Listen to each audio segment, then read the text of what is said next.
Hey everybody, welcome to Geek Addicts.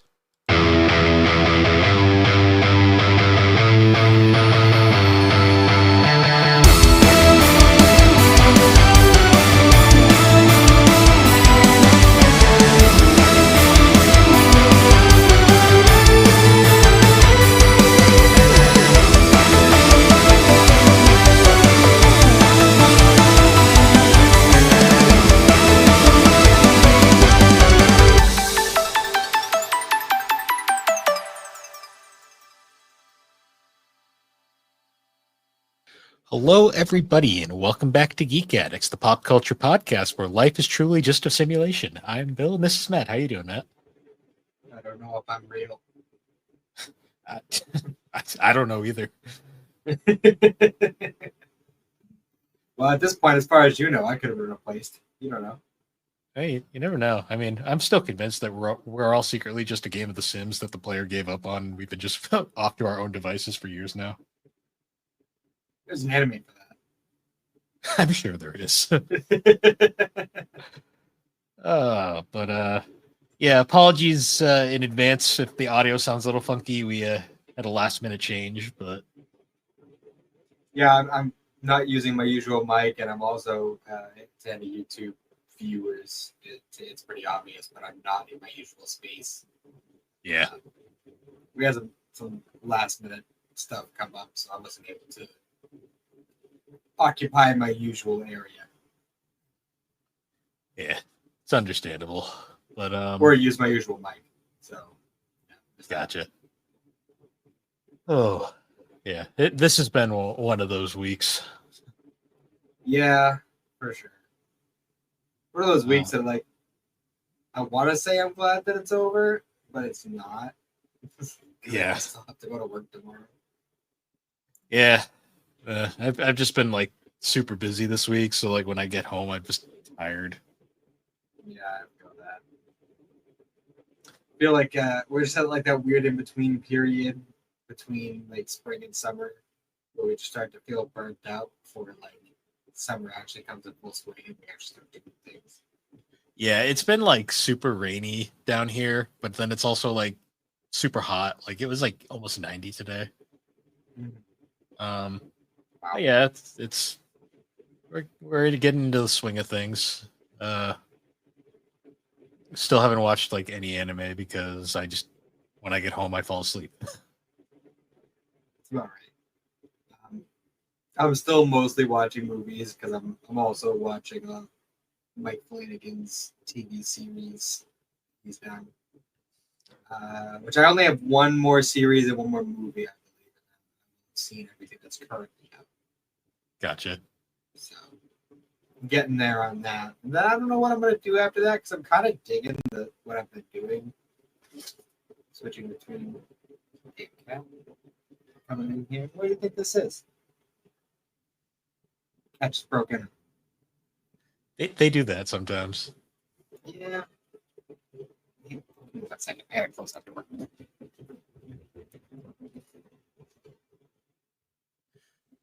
Go on, cat. Sorry about that, Sorry, folks. what? My cat is a needy bitch. It happens. Cats are you can't control them no matter how hard we try. Yeah, no kidding. See, no, under normal circumstances, I would have just let him in, but he like literally will not leave me alone. Yeah, no, I get that. It's one of those things where he's not just gonna hang out in the background like most people's cats. He's gonna get right up to my face. Probably try to crawl onto the laptop or something. Yeah.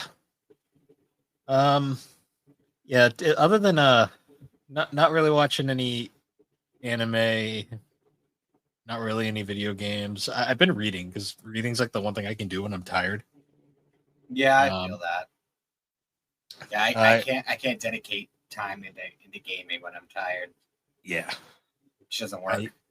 I did go to the bookstore though, and I discovered Solo Leveling Volume 12 was out a week early, so I grabbed that. Oh shit! I'll have to get my hands on that. Read it. You might have to wait till it officially comes out for the library to get it, but I'm sure. It was good. Some wild shit's happening in the most recent chapters. I can imagine. based on I where we left also, off. yeah, I also started reading Kaiju number 8. Mhm. Um, it's addicting. Like it's a very quick read. I'm already at like volume 6. So There you go. Very nice. I've yeah, I think I said mentioned it last week, but I started rereading Attack on Titan. hmm, Doing that. Still reading my novels. I'm always reading something. Um, and like I said, I was mentioned before, I've been watching a lot of anime films. hmm.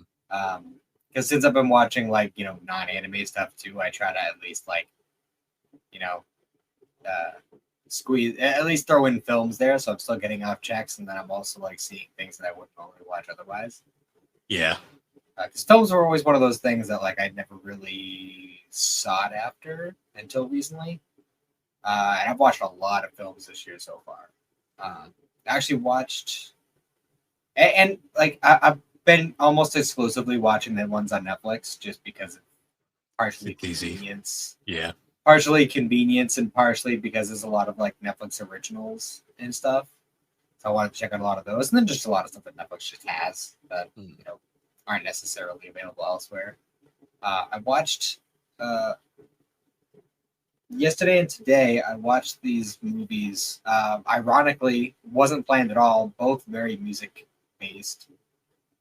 Um, the first one was a movie called Inuo. I don't know if you've heard of that one.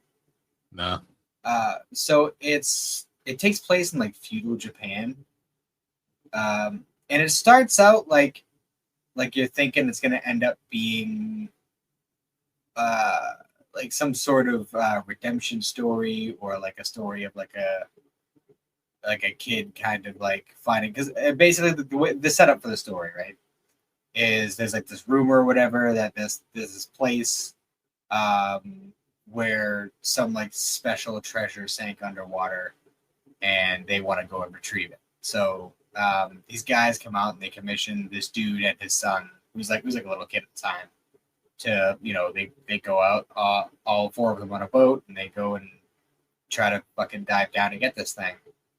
And for some reason, I forget exactly the specifics, but long story short, everyone with the kid is dead.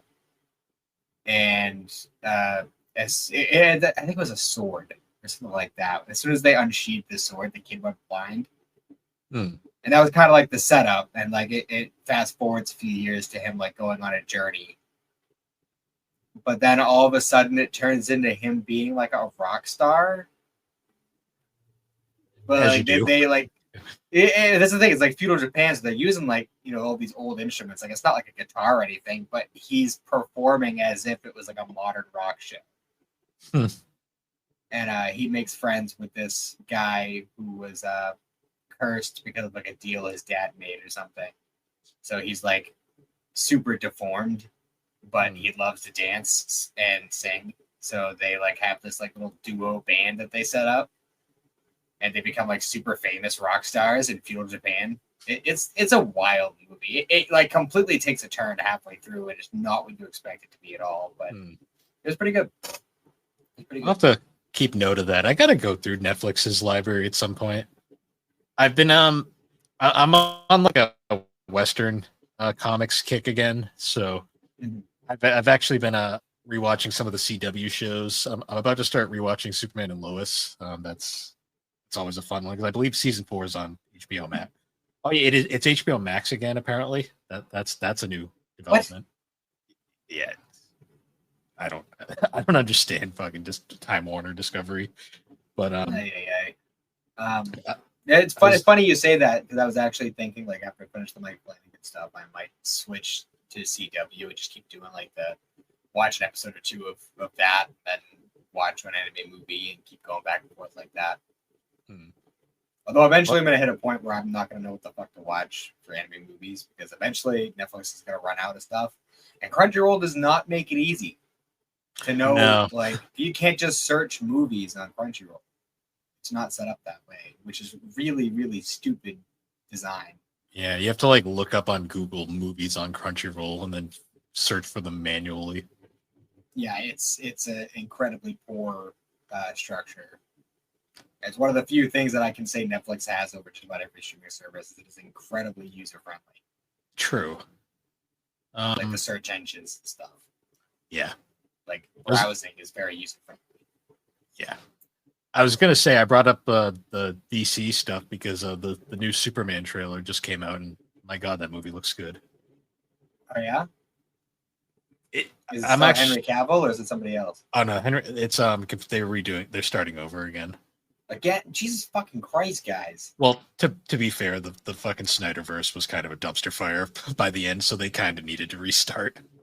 They look at this point, you just need to fucking commit. I don't care if it's a bad start.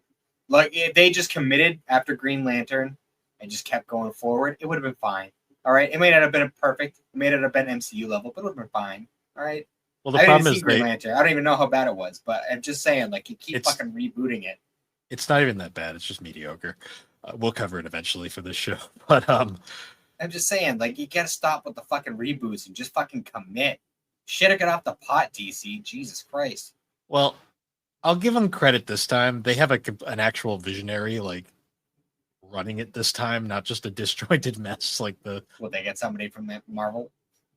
Yes, actually, they got James Gunn. They got the Guardians from the Galaxy guy. That's about right. Well, because what happened we'll see how that goes. The Superman looks good. I liked Henry Cavill as Superman, but unfortunately, when you can be a great actor, but when you get like shit to work with, what are you gonna do? They hired another unknown, David Cornsweet, I think his name is. Never heard of him, so that's always a good sign. Actually, that is a good sign for Superman because it's always usually an unknown. But the trailer looks good. It actually looks like it reminds me of the '78 film. Like it looks fun. So all right. Well, it's still been a long ass time since I've watched anything new from DC. So this is the first time I've actually been excited for something from DC. So we'll see. But yeah, I'm looking forward to jumping back into the CW verse at some point in the future. But yeah, a movie I watched today.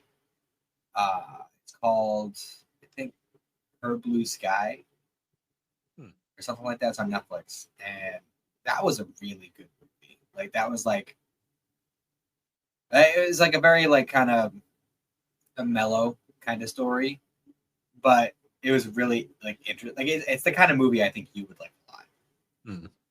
So I definitely recommend you check that one out. I'll have to add it to my list. I gotta just like sit down and like watch some of these movies. I've just yeah, I've been keeping, well, obviously I'm keeping track of the ones I'm watching, but like I'm keeping track of the ones in particular that I enjoyed more than others. Like I'm not gonna say any of them were necessarily like on the level of like Shinkai's movies, but there were definitely some snoozers, and there were some that held my attention and entertained me throughout. So yeah, that's actually one thing I gotta do is I gotta go into the Shinkai back library at some point and watch all the pre-Your Name films, because apparently like some of those are really good. Like apparently 5 centimeters per second is like extremely good. Like that's like have you not watched that one? No, I haven't watched any of them before Your Name yet, so that's on my. Oh, well, I watched 5 centimeters per second. I've heard it's really good, so it's interesting. It's not what I expected, but I enjoyed it. Well, the thing with Shinkai is he had a very stark shift in direction after Your Name, so his earlier films were much different. Yeah, that's true. You know what? It kind of reminded me of Look Back a little bit. Not like, 1-to-1 comparison or anything, but just like the general vibe of it reminded me of that. The only other news thing I can think of is for manga readers who don't actually want to buy manga, some unfortunate news got dropped recently. The popular manga reading site Manga Dex just got hit by a massive DMAC, and like 300 something books were taken off. So unfortunate, but it is what it is. I like my physicals, so I do too, but not everyone is Crazy collector. That and some series aren't released over here. Like that's how I was reading the Rurouni Kenshin sequel, which is now gone. So I'm gonna have to figure out something else for that. Yeah. God knows we're not gonna get that. No, we're not. Well, also, I'd rather read it illegally than give that guy money. So, I mean, you could just wait until he dies. true, but they probably still won't bring it over here. So, Well, I'm saying if they did, you could just wait till he dies, then or buy it secondhand. Either way. That's what I did for my my 3-in-1s. But anyways, yeah, I got nothing else for what I've been up to because I literally didn't do anything this week. Yeah, I mean, it's just been kind of a whatever week for the most part. I haven't like done a whole lot. I haven't made much progress on Earthbound. I'm still only on 4 side, but I'm thinking towards the end of it. So. Oh, I did play a game. I played Shelley Duvall's "It's a Bird's Life." Oh, God. I still haven't listened to that episode yet. You're not missing much. Yeah, I played that. I don't know if I can say it was a game. It was an experience. That's all I'll say. Oh, we should probably mention that we intended to have a guest on this episode. I believe we mentioned it previously, but scheduling did not work out. So Yeah, it's just us losers this time. It happens. So a coworker of mine who I mentioned previously, he does like the Chrono Trigger animations and D&D streams and such. He has been listening to the show, and he has some feedback for us. Oh boy. Yeah. More drunk, aggressive wife. That's his exact words. Okay. I mean, she'll be back eventually. Oh yes, for sure, and I'll make sure she has some wine. So we'll have some more of that. We're eventually gonna do the Attack on Titan retrospective, so I'm sure that'll happen. Yeah, we'll give that one some time to breathe though, because we did just do that on GNC. Yeah, and I'm still not sure what I think of that show, but that's for another time. It's been really interesting though reading the manga as opposed to watching it, because like a lot of the foreshadowing still happens, but it happens differently.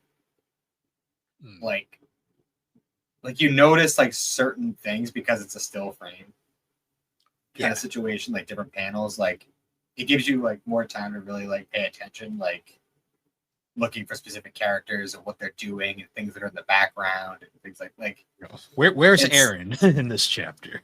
Yeah, where's that boring fuck, as you put it. Oh yeah. And just like whenever like stuff's happening or whatever, and like I look at Reiner and Bertolt, and it's one of those things where like when you're going through it the first time, you don't really think about it too much, but when you know and you look at them, you're like, oh, their like reactions to a lot of this stuff is like starkly different from everybody else's, and in a subtle way, but it's there. Like if you know what to look for, you see it. You know? Yeah.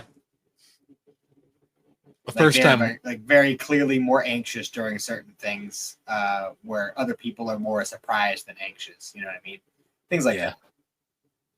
I don't know. The biggest like reveal in that early chapters that I missed entirely is still like when Aaron gets hurt and the steam comes out and you don't even notice. First time around. That's like one of my favorite like little things they threw in there, because it's just such an anime thing to do. Like you see that kind of bullshit in anime all the time. It's like, oh no, I got hit real hard. Now there's steam. Oh, that's funny. Haha, anime. Yeah. But no, it's actually a reason for it. It's not just a goof. Yeah. Which, funny enough, that wasn't in the manga. That was like an added touch. Well, that'd also be harder to show in art as opposed to animation. Yeah, I guess it would depend. Because in art it could be easily mistaken for just like an anime like sweat drop or like an ang like your angry smoke is appearing. Yeah. But yeah, speaking of anime, we're wrapping up Toriyama month this week. Mm-hmm. Yeah, it was I think we're gonna skip down a time this week because I did watch the episode last weekend, but I haven't watched it since. So I only really remember the one big thing. Which I mean, we could have a whole discussion about that alone, but yeah, we might want to we'll wait just save until that. because I think we got like 2 more episodes. 2 more. Yeah. Well, there's one that comes out tonight, and then 1 more. Okay. Yeah, so we'll save that Might for actually already be out. I'm not sure. probably, honestly. But yeah. Although So I will say, I saw a thing that said that Schimmel supposedly passed out 3 times in the booth recording that last episode. So that'll be fun. oh boy. I mean, he didn't. It's not like he did much the rest of the season. So yeah, he was just saving it for that. yeah. So speaking of Toriyama, though, we for this episode we decided to cover the Netflix original film, Dragon Quest: Your Story, which is a retelling of sorts of Dragon Quest V. It's mostly accurate. It's just that little bit at the end, a little twist at the end. Then poor Deborah. Poor Deborah didn't even get fucking. They cut a lot of characters, and I might be a little butthurt because Deborah was my favorite of the 3, and I was like, God fucking damn it! Of course she's the one. Well, they just erased one of their kids entirely. It's just like we only need one. I mean, I'm amazed the kid even appeared, to be honest. So. Well, I mean, it would be kind of silly if he did. Yeah, kind of a major plot point. This film took some liberties with the plot. That's all I'll say. To some degree, yeah. But I mean, you kind of have to. If you're going to take any JRPG storyline and break it down into a 2-hour movie, there's going to be some corners cut. Yeah. So I guess like first opinions. So like this film is unique because rather than being animated, it's CGI animated. Mm-hmm. It looks like a DreamWorks film. I'm not gonna lie. It's honestly like the smoothest CG anime film I've ever seen. It was smooth. The designs bothered me though. I think I had texted you before. I was wondering if your opinion on that changed at all. So the monster designs were fine. Monster and like non-human characters. The human characters, they looked like DreamWorks characters, and it bothered me. Well, I mean I'd say that's a compliment because DreamWorks does good work. Yeah, but when I think Toriyama style, that's not what I'm looking for. I don't know. I mean, everyone just looked off. That was kind of my. Well, I mean, it's like I said when we were messaging. It's one of those things where like the general like, the basic idea of the designs is there. Like it's not like offensive, like the changes and additions that they make, but it's one of those things where they kind of, especially when you're adapting it in a 3D engine like this, there's gonna be some changes art style wise. Like it's gonna look different than you would from say a 2D drawing that Toriyama did on like a napkin, which is probably how he did most of them. Potentially, yes. So I guess before we get into the plot, I guess Dragon Quest V is in a lot of ways one of the most acclaimed entries in the series. I'd say that from what I can tell, yeah, that seems to be the case. It's either, from what I've read, it is either 5, 4, or 8 tend to be, or 3, I guess. 3 is also up there nowadays. Those tend to be the ones that people are very into. I also see a lot of people point to 11 now. 11 is as just a solid game in general. 11 is a great RPG, but when I rank it with the other Dragon Quests, it's a great starting point, but I don't think it's particularly a standout game. Well, in a lot of ways, it's kind of because Dragon Quest has been big on like the trilogies. Yeah. Where like we had the first 3, and that was like the Erdrick trilogy, and then 4, 5, and 6 was the Zenithia trilogy. I don't know what you would classify 7, 8, 9 as because I haven't played any of those, but yeah, it gets a bit more murky the farther it goes in. I know the 4, 5, and 6 is generally the most well regarded portion of the series, although it's mostly 4 and 5. Six is okay, but six kind of feels like a step back in a lot of ways because it drops a lot of like the interesting ideas that five came up with. Yeah. Because five is in a lot of ways the first Pokemon game when you really think about it. Oh, for sure. And that's one of the most fun aspects of it. The only reason I think four is better is just because I love the whole like chapters of the chosen like idea that four has because I love the characters in four. Like four has such a strong cast. I'd say that comes down to preference though, because four does that with like the different, the big cast of characters and kind of let you choose between them once you get to the point where they all converge. They all have their own like little storylines at the beginning, and they all come to a point. And then five is interesting because it does like the generational thing, where you start, you're a little kid, you're traveling around with your dad, and then you grow up, and then you get married and have a kid, and then it's about the kid, So it's a fun, different way of telling a story.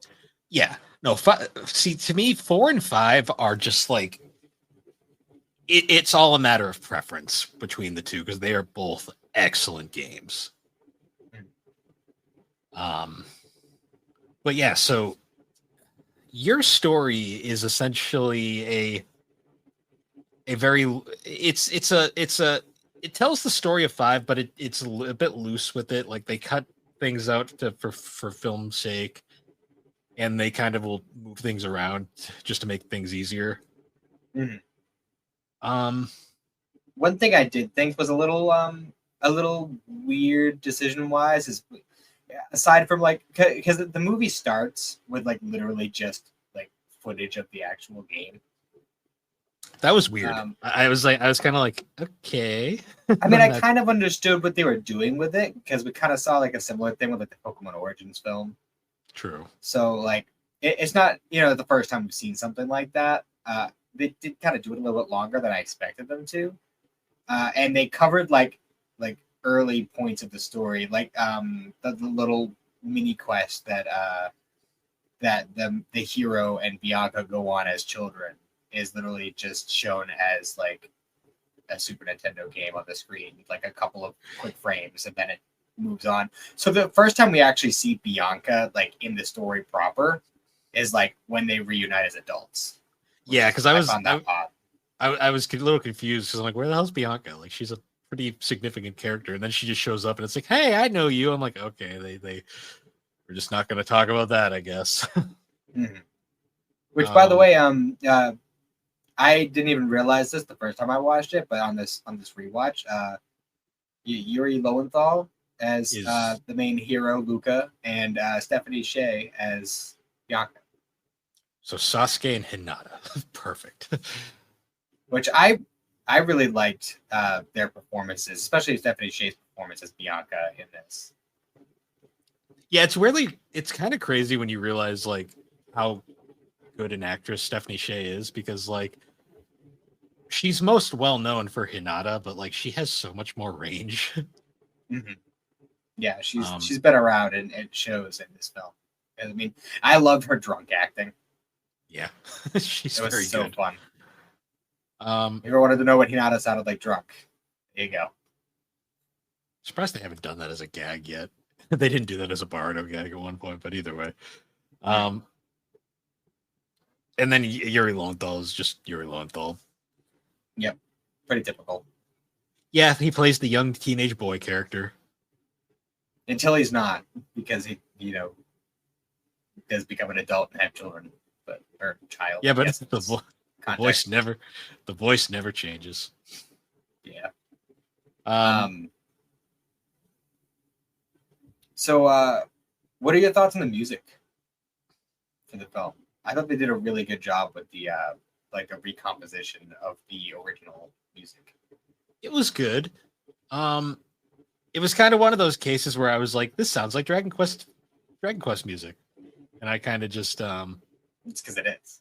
Yeah. It's just kind of one of those things. Like, yeah, this sounds like Dragon Quest music. Just with actual orchestras. Yeah.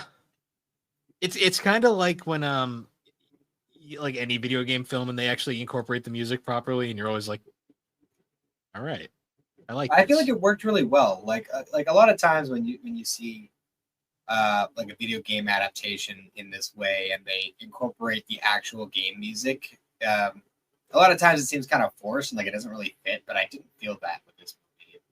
It felt right at home, honestly.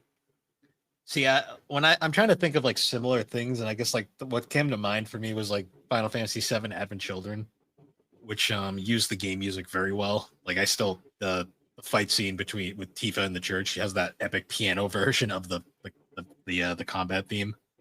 Mm-hmm. It was kind of I got similar vibes to that, only this went more for the orchestral style, which works for Dragon Quest, anyways. For sure. So, there any particular bits in the story that stood out to you as far as like just handling a certain situation well, or like a change that they made that stood out to you, or anything along those lines? I guess because it was fully rendered, but the actual scene where his father died was handled very well. Yeah, for sure. I was a little partial to their escape from slavery. Yeah, that was solid too. Which, I mean, first of all, was a very, very nice reference to The Hobbit. It's a very similar thing happens in The Hobbit. Only in this version, they smear themselves in sewage water. Sewage water. Yeah. And their playing possum moment was pretty funny too. That was honestly a little horrifying. They were a little bit too into that. They definitely got some sort of disease from doing that because no thank entirely you. Possible. Entirely possible. They're putting that shit on their faces like like no thank you. This is a fantasy world. They have to have higher constitutions than normal people. My theory is Bianca healed them, and that the prince just has like he has like probably a bunch of royal power. Healers. Yeah. Because they had like yellow eyes and shit when they popped out of the barrel. And I was like, damn, like that's gross. For sure. And then like the running joke with the old man in the town, who just keeps calling him Stinky. Yeah. Sir Stinky, you're back. Wow. So, I'm trying to think like his big like off to go journey, like his little montage there, like after he reunites with his like attendant as a kid. Which also I didn't know if you got this. They didn't make any reference to them being royalty, about Luca and his father being like literal royalty. Pancrase was a king, wasn't he? I don't remember, to be honest. I'm fairly certain Pancrase was, and it was like part of the whole thing where you're traveling around and you just happened upon the kingdom that your father ruled over. It's like, oh shit, I'm a prince. Like, yeah, I think for this for the plot they were going with, it wasn't super important. Yeah, I guess the whole heavenly hero thing is a little more important. I have to find the heavenly hero. Maybe it's me. No, it's not me. Yeah. Maybe it's my son. But I like the whole his little initial journey because well, first of all, we got to see a bunch of like classic Dragon Quest monsters just back to back. I really like the scene where he's just smacking metal slimes with his sword with nothing, just not doing well. I loved his little slime buddy too that just followed him around. Yeah, voiced by Steve Bloom. Of course it was. Yes, the Dragon Quest slime voiced by Steve Bloom. Because I'm sure Steve Bloom was paid way too much money for that. For like the 2 lines he had in that movie. Yeah. Yeah, that was fun. As I said at the beginning, I was very butthurt that they just wrote Deborah out. Yeah, well, I mean, she really was like an optional character though, so there really wasn't any real reason to have her in there. But I just like the snarky bitch that she was. No, I'm totally here for it too. But if they're just gonna write out one of their kids entirely, then I mean, she was doomed from the start. Yeah, That's the problem when you do like multiple relationships in video games like this. One of them's gonna get like axed in like the other media, especially when there's a very definitive canon one. Yep. Yep. Which they even kind of reference in the movie towards the end. Well, because it's very apparent just because of like they're on the back of the box of the game, for God's sakes. Yeah. It's very obvious. I thought Nero was a fun character too. Like I thought her portrayal was fun. Yeah, I liked how they handled that whole part of the game, like the whole like choosing your bride kind of thing. Because like he shows up because he hears that they have the Zenithian sword, and there's the reward poster for beating was it Bjorn the Great or whatever? Yeah.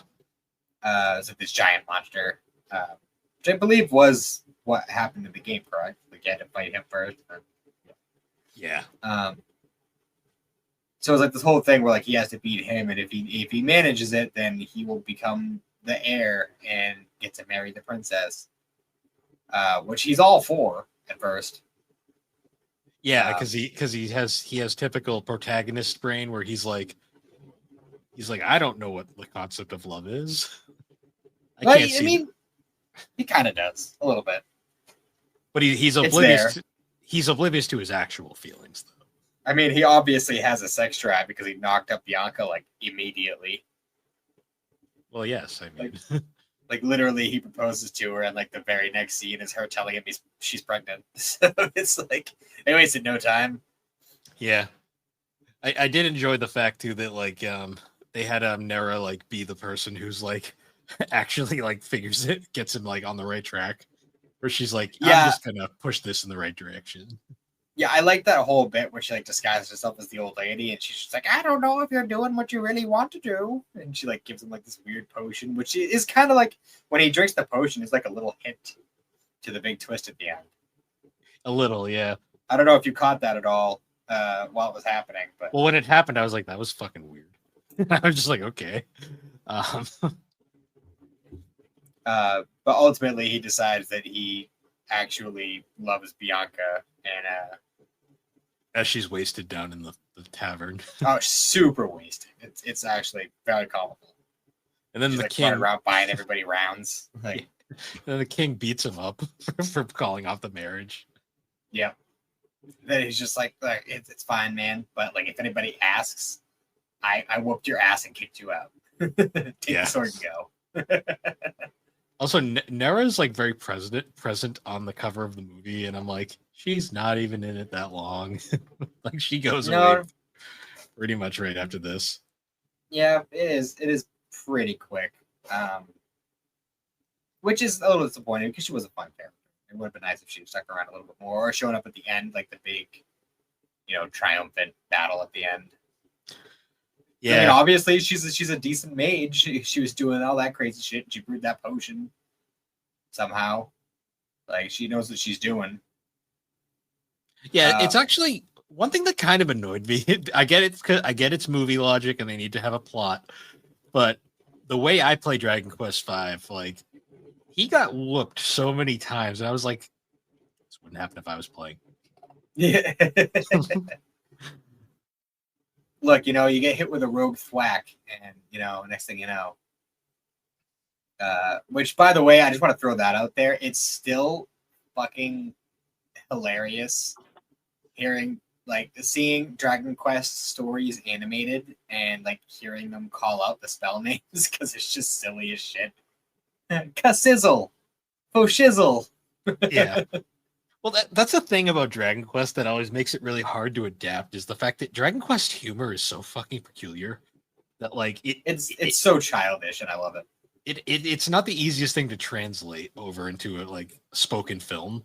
So it's like I always think it's like you find it, it's like, what luck? Yeah, it's just like stupid. Oh, shit like and I love the reference. Like when Luca's like telling Bianca that he dumped Nera. That's her name, right? Nera, yeah. When he tells her that he dumped her, she's just like, well, I think I have feelings for someone else. And she's like, oh, don't tell me you fell for some random girl who gave you a puff down at the It's just like the reference to the Puff Puff was just great. Yeah, I heard that and I had to rewind. I was like, okay. It's like they weren't gonna make a Dragon Quest movie and not reference the Puff Puff. I mean, come on. Yeah. Yeah. Really funny. It'd be really funny if like Deborah was there and then they just like made it like, what, you left me for my sister? That would be pretty fun. Because you can do that in the game. Hmm. Also, I love in the this isn't in the film, but I love in the games how they just use like Fire Emblem like logic where like the way that they change the child's mother is just change the hair color. Yeah. That solves everything. It's like, yeah, well, if you chose this one, then the kid's hair is black. And if you choose this one, the kid's hair is blue. Or blonde. Blonde looks the best. It's almost like that was the one that was intended. It's almost like they wanted him to look like Gohan. Yeah. Right. Almost like Toriyama can only draw like 3 faces. Yeah. That's okay, though, because he at least admitted it. Yeah. He pretty much admits he can only draw like 1 female design. Which I don't think is true at all. I think there are definitely some that he uses a lot. Yeah. like the 18 design and the Bulma design, but like I think what it is though, it's like it's the costumes. He loves doing the costumes, and that's what really differentiates them. Yeah. Because I believe Nera's in-game design is very Bulma-ish. Like younger Bulma, anyways. I suppose. I mean, Bianca is very unique in a lot of ways. Like you don't really see Braid very often. True. Although I think if you remove their hair, all of their faces are the same. Oh, well, yeah, that's just a Toriyama mainstay. Yeah. the hair and the outfit, without those, you would have no idea who you're looking at.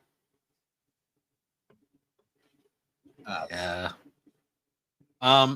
So the rest of the film is pretty straightforward. Like it's the basic same plot, like where they skip over a lot of like the little fine details, like the actual quest that the kid goes on to find the thing that breaks them out of the stone. Like they cut that whole bit out. He just has it, Yeah. just for the sake of movie storytelling. Yeah, because they had to fit. Because this is almost a 2-hour movie, so like they had to kind of trim it down a bit. Even 2 hours, which is a fairly decent length movie. It's not even close. Like if they want, like they would have to do like a full series if they wanted to fully adapt the story. Oh yeah, because I was like, when I clicked on it, I was expecting shorter, to be honest, with a lot of these anime films. But in a lot of ways, like overall, I think this is just a huge love letter to Dragon Quest. And even going further, I'd say the way the movie ends, it's really just a big love letter to the JRPG genre as a whole. Yeah, to a degree. Because like, I guess we should probably talk about that, like the elephant in the room, because it is the most notable thing about this film, in my opinion. Yeah, even though it's only like literally like 5 minutes within the last like 15 minutes of the movie. It's literally like I think it was like the last 15 minutes of the film. Basically like the day is saved and like Luca's son is like falling back towards him with this big like, yeah, we did it. And then the world just freezes. And I was just like, my brain was like going like, okay, this doesn't seem right. And then like Virus Man shows up and I was like, for a second it was literally the whole the Scott that was like, did I miss a page thing all over again, where I was like, yep. The whole time I'm like sitting here going like, did I accidentally skip 5 minutes, or did I accidentally start playing a different film? Mm-hmm. So basically, okay, you got it. I was gonna say basically a virus enters the Matrix and basically tells Luca his entire life is a lie. Yep. I was just like, I think I texted you. I'm like, did this just get meta as fuck for no reason? Yep. So it turns out that Luca is not actually Luca, and that this whole thing is a virtual reality simulation experience based on Dragon Quest V that the hero is the player for. Yeah. Which was just weird. Like the whole time I'm like, this is bizarre. Like he pulls out a Super Famicom at one point and it shows him putting Dragon Quest V in. Yeah, like flashes back to him getting Dragon Quest V for like his 10th birthday or some shit. Yeah, I like the joke too, where he's getting into the simulation. He's like, I think this time I'm gonna do Nira. Like, I think that's gonna be my choice for the playthrough. Yeah, be like activates like, oh, you activated self-suggestion. It's just like, but then at the end of the day, it's just like, yeah, but Bianca, like, Yeah, it's like, can I fight robots? It's like, I guess we'll put that in there. And that's funny too, because like leading up to this whole thing, like there are a couple of points throughout the movie where, like, there's some sort of like info dump happening, and they're just like, I don't know, that's just how it happened this time. He's like, this time, what the fuck are you talking about? And they just kind of glaze over that every time. yeah. I was just like, huh. The whole time this is happening, I'm just like, this is a really bizarre turn, like, to make for a movie like this. Yeah, and the first time I watched this movie, I didn't know if I liked it or not. Because it doesn't feel Dragon Quest like. This is a very odd thing for a Dragon Quest movie. Well, that's why I feel like that's where it kind of gets the whole your story thing from, and that's like the kind of the big thing at the end, because at the end of the day, like, yeah, No, there's I didn't the story even. and there's the characters, but it's about your journey. It's about your experience. I didn't even make that connection now that I think about it. I just thought the Your Story was just a weird choice of name. I guess that does. No, make it's sense. actually in reference to the end of the movie. It's because this is your story. You are the hero. You are the end all be all of the game, and that's kind of like, that's where I say, like, this is in a big way a love letter to the genre, because with the way that honestly, I feel like with this change at the end and making it this kind of like weird meta thing, I feel like in a way it makes the ending a little bit more impactful, because like if it just ended the way it did, like in the game, it's like, okay, they have their happily ever after and everything, but like you really think about it, like it's a really bittersweet ending, because you just lived this whole lifetime in this game, fell in love, got married, had a kid, and then you're gonna get back to your hometown and it's all just gonna cease to exist. And then you gotta go back to your fucking 9 to 5. Yeah. Like, it's like a really bittersweet ending. And like in a way that kind of like affected me emotionally, like kind of fucked me up a little bit. The thing is, though, like, it would have been more effective if that's how it really ended. Because then we got Steve Bloom, the antivirus, out of nowhere, and I was like, I was completely lost. Yeah. Because then, like, apparently the slime that's been following around this whole time is actually an antivirus program that was designed to stop this virus. Oh, and this virus is put into the game literally just because a hacker was bored and just said, haha, fuck these assholes and their nostalgia junkiness. Yeah. You want nostalgia, you want escape, sucks to be you. I'm going to ruin it for you. Which is baffling, because then this whole antivirus thing comes up and it's like they destroy the virus. And then it's basically just like, well, that was weird. Let's never talk about that again. Hi, family. Let's continue our fake reality. Yep. Well, they get like this big, like, happy send off at the end, and then it's like implied, like, because they can see their house from where they are, and it's implied that as soon as they get there, the thing's just gonna end, and he's just gonna go back to his life in the real world, and that's just like kind of depressing, you know? Yeah, it was just like a weird choice, to be honest. I still don't know if I like that or not. In a way, I like it on an emotional level because it adds extra depth and meaning to everything that he went through. I mean, think about it this way. Like, here's the real question, Bill. All right, let's say this technology existed. Would you get in that chamber? Let's say they set up a kiosk where you could reserve like a 3-hour time slot and you could live out an entire, say, year in Persona 4 Golden. But you don't remember that you're you. You are you, as in like you, the character. Then when it's over, you just wake up and you're like, fuck. Like, none of those people that I just made those lasting relationships with, whatever girl Yukiko, let's be real, it's Yukiko. Yukiko, your girlfriend, is no longer exists. Like that girl that you fell in love with and had this whole relationship with, just none of that happened. And now you're just gonna go back to the golf factory. Like, would you put yourself through that?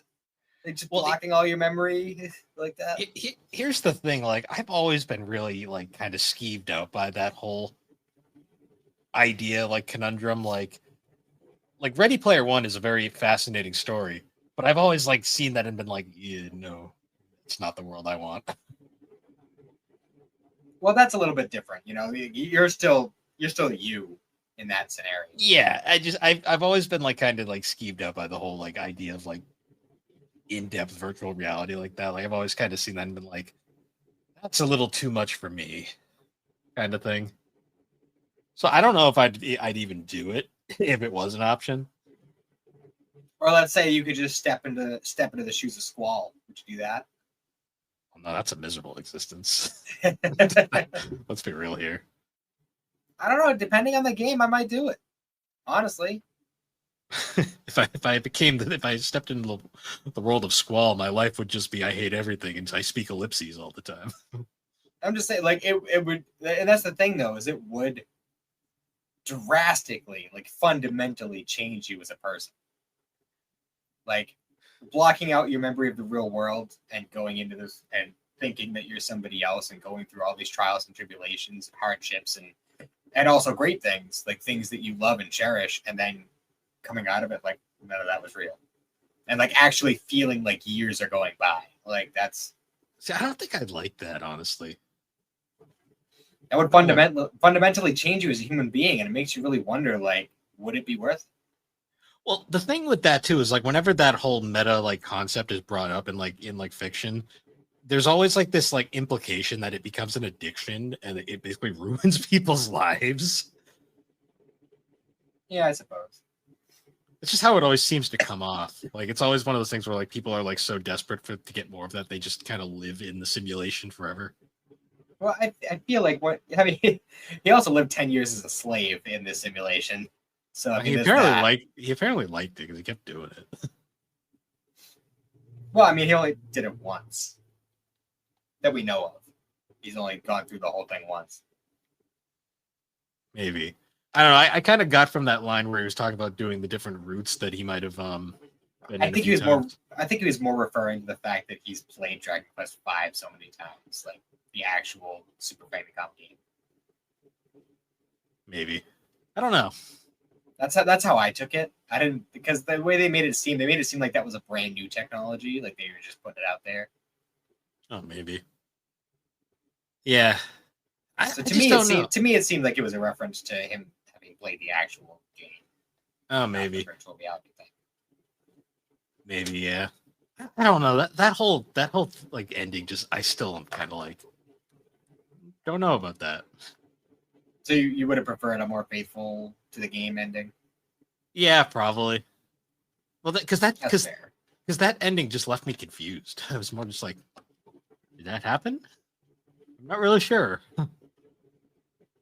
Well, I don't know. I get what they were going for when they did it. So for that reason, I like it. Would I have liked just a straight up adaptation? Sure, it would have been great. But at the same time, like I said, I feel like it adds more weight to the end of the movie.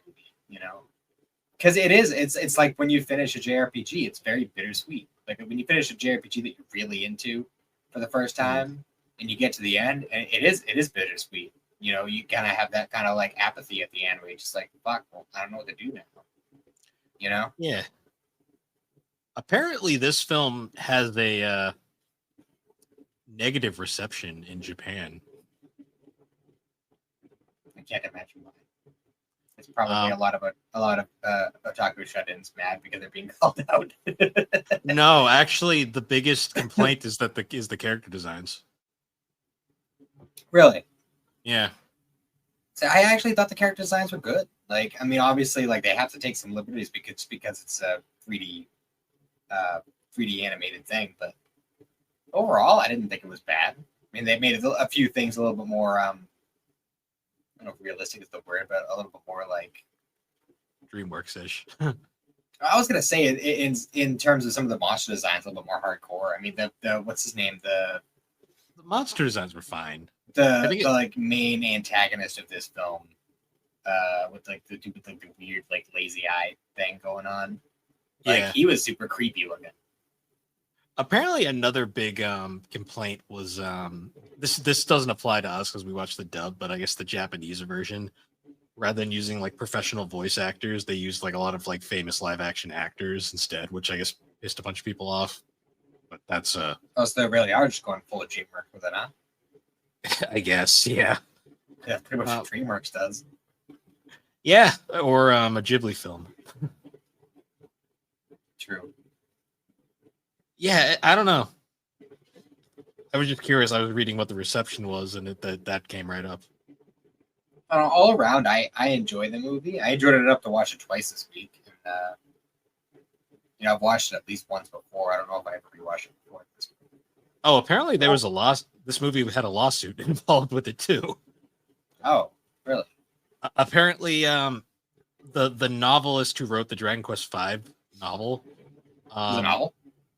Apparently, I don't think it's out. I don't think it left Japan, but Balls. that's where the name Luca and everything comes from. Apparently, those names were used in this film without their permission. I'm not sure if it's male or female. So that led to a lawsuit. I see. I want that novel. Son of a bitch. Yeah. Like, I've actually thought that like a lot of these kinds of games would make good novelizations. Like obviously they'd have to like kind of just change everything so it's just the canon. Like Bianca's the girl you choose and everything. But like in general, I feel like a lot of that would work very well. I mean, shit, I'd like a fucking Persona 4 novel. That'd be cool. We do have a manga. Yeah, well, I'm gonna get it at some point. It's expensive. Oh, I forgot to mention before. I used some fetch rewards to order the first 3 Fruits Baskets Collector's Edition. Oh, nice. So I'm gonna start working on collecting those. Let me get back to you. I might have one of those, just an extra that I'll send you. Which one is it? It's like 7, I think. Okay. I ended As up long as it's not one of the first 3, because I already wrote. No.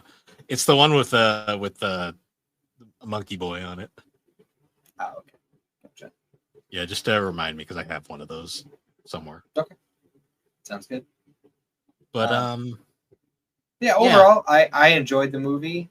It is a movie I'm sure I'll go back and watch again at some point in the future. Probably not, within the next year or two, but at some point I'll go back and watch it. Maybe after the next time I will say I'll give it this. It made me want to play Dragon Quest again. See, to me, it kind of had the opposite effect where it made me like I was like I'd rather just play the game. Oh, like I didn't hate. I didn't hate it. It kind of made me realize I was like, I think I just like the games more. I think that's fair. I mean, you might like the Adventures of Dai more, because first of all, it's a series and it's not based on a game. It's just kind of based on the Dragon Quest universe. So you might like that version better, just because it's not, it's not trying to do anything specific with any of the games. It's just taking the world and making up its own story, which could be good and could be bad, depending on your opinion. Yeah, that honestly would probably help, just because like the whole time I was comparing this to 5. Mm-hmm. And if memory serves, a lot of the, at least with like certain scenes, the same animators from Daima worked on it. Oh, okay. So a lot of that kind of like smooth animation. And obviously, like they come up with their own like kind of stories, their own like plot points and stories and stuff. And I believe it's the Ocean cast, like the Ocean studio that dubs it. So that's also fun. And it isn't even 100 episodes, but it's one of those like easy to just kind of throw on and just watch a bunch of episodes. I'll keep that in mind. But yeah, I think that just about covers it. Yeah, for the most part. I mean, we left some stuff out, but we kind of had to get to the elephant in the room towards the end there. It's the most notable thing about this film because it just comes out of fucking nowhere. Yeah. Like there was every now and then I like to read like TV tropes pages for stuff like this. And I was like, why is there so much spoiler stuff tagged out? And after I watched it, I was like, oh, that's why. Mm-hmm. Yeah. But yeah, that was Toriyama month. Mhm. We had some good stuff this month. We had another Dragon Ball Super, Go Go Akman. What was the fan film again? Light of Hope. Light of Hope, and then the Dragon Quest. We Mhm. had a good spectrum of Toriyama material. Yeah, mix some stuff. Had Once again, actually, come to think about it, I think once again because when we did that month of Toriyama after he passed, I'm pretty sure we did the exact same thing where we technically, with the exception I think of the Gogo Akman manga, we pretty much covered all the things exclusively that he didn't actually do himself. yeah, kind of. I think we did it again. Oops. It's all based on his intellectual properties, so whatever. I mean, he was kind of involved with Super Yeah, but I mean, Toyotaro was the one drawing it. and potentially writing it, as far as we know. Well, writing the finer details, at least. Toriyama was writing the broad strokes. He got Toyotaro got the basic plot summary on a napkin, and then he had to work with that. Pretty much. Um, Pretty much. yeah. I guess we didn't really cover a lot of stuff he actually worked on. Oh, that's okay. Well, we're gonna have plenty of time because it was a thing. We're gonna be doing our Toriyama months like once a year, but I mean, let's be real here. The Toriyama stuff isn't going to be delegated just to those months. Yeah, that's It'll true. probably be a little bit before we get back to more stuff, but just because we just did the whole month. But let's be real, we're going to have more in between. Well, yeah. Then, and I mean, the next time we talk Toriyama will probably be the next Super retrospective because that'll eventually cycle around again. Yep, and we're getting pretty close to episode 100 of the show, and we have ideas for that. Yes, we do. But yeah, I'm not quite sure what we're gonna do next week.